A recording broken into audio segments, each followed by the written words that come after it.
Cricket বোর্ডের দুর্নীতি কমিয়ে সঠিক ব্যবস্থাপনার আওতায় আনার প্রতিশ্রুতি দিয়েছেন বিসিবির নতুন অভিভাবক ফারুক আহমেদ। অন্যদিকে প্রথমবারের মতো জাতীয় দলের সাবেক অধিনায়ককে বিসিবির অভিভাবক হিসেবে পেয়ে সাবেক ও বর্তমান ক্রিকেটারদের প্রত্যাশাটাও খানিকটা বেশি। আরও জানাচ্ছেন ওয়াসিউল হক পান্থ। এই সিস্টেমটাকে রিবিল্ড করা। বিসিবি প্রধানের দায়িত্ব নিয়েই গঠনতন্ত্র সংশোধনের আভাস দিয়েছিলেন ফারুক আহমেদ। আর এই সাবেক ক্রিকেটার চেয়ারে বসবার পরেই তাকে ক্রিকেটের নতুন দিনের দিশারি ভাবছেন সাবেক ক্রিকেটাররা। সাবেক ও বর্তমান ক্রিকেটারদের আশা নতুন সভাপতির হাত ধরে বিসিবি আক্ষরিক অর্থেই কার্যকর সংগঠনে রূপ নেবে। ফারুক ভাই প্রেসিডেন্ট হয়েছে, আমি ওই জায়গায় চাবো যে পলিসি মেকিং, যে আমাদের পলিসিটা কি প্রফেশনাল পলিসি মেকিং, যেগুলো নোংরামি হয়েছে, সেকেন্ড ডিভিশন বলেন, থার্ড ডিভিশন বলেন, ফোর্থ ডিভিশন বলেন, কোয়ালিফাই রাউন্ড বলেন, তো ওই জায়গায় বা প্রিমিয়ার লিগেও বলেন, তো ওই একটা জায়গায় আমি এই পলিসিতে যখন চেঞ্জ হবে তখন অটোমেটিক ওইগুলো ঠিক হয়ে যাবে।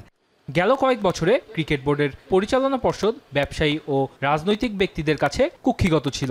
সেখানে নির্বাচনে অর্থ ও ক্ষমতার দাপটে কাউন্সিলরদের প্রভাবিত করার অভিযোগও ছিল ওপেন সিক্রেট। এখন আশা নির্বাচনে ভোটাধিকার পাবেন জাতীয় দলকে প্রতিনিধিত্ব করা সকল ক্রিকেটার।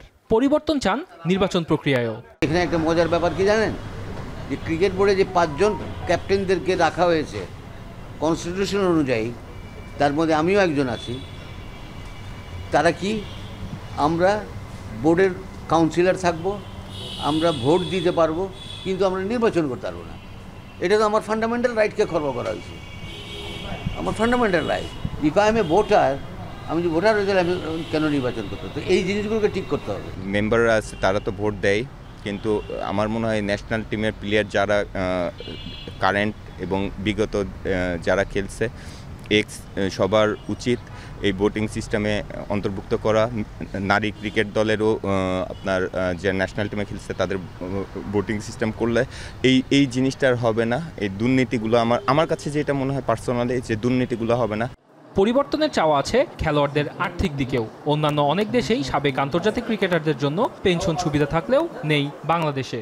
পেনশন থাকাটা উচিত, কারণ আমাদের মনে হয় সব দেশেই এই সিস্টেমটা আছে। ন্যাশনাল টিমের প্লেয়াররা অনেককে অবসর পর্যায়ে স্ট্রাগল করে, তো এই জিনিসটা আমার মনে হয় হবে না।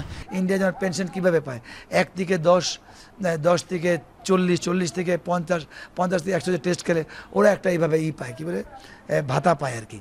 আমাদের তো ভাতা সিস্টেম নাই, কিন্তু এইগুলো যারা যখন রেসপেক্ট পাবে প্লেয়াররা, আমি বাংলাদেশ টিমের লম্বা সময় খেললাম, ওকে আমি এটার বোর্ডের কাউন্সিলর, আমার বোর্ডের অধিকার আছে। নতুন বিসিবি প্রধানের কাছে খেলোয়াড়দের প্রত্যাশার পারদ আকাশচুম্বী, কিন্তু তার সঙ্গে কতটা ঘটবে প্রাপ্তির মেলবন্ধন তা সময়ের হাতেই তোলা থাক আপাতত। ওয়াসিউল হক পান্থ, এখন, ঢাকা।